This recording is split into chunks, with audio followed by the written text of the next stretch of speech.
Ito na yung M3 na ni-rescue natin kanina, mga lods, mga papsi. Gagamitan natin ng gear wheel ni BSM. Ayan, titingnan natin dito, ilagay natin dito sa gear. Tingnan natin kung kakapit siya dito sa mga ngipin or babagsak.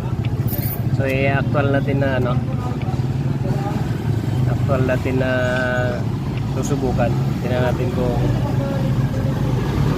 gaano kakapit yung BSM gear wheel. So ayan, binubuksan na ni Loloy. So lagyan natin ng konti.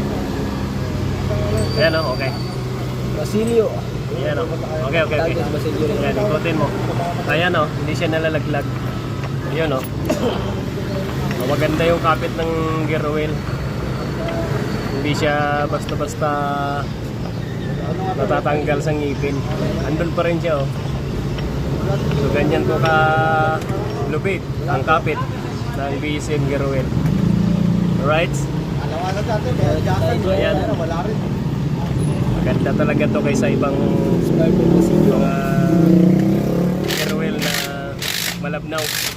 Mas maganda tong malapot. Ayan o, kita nyo naman o.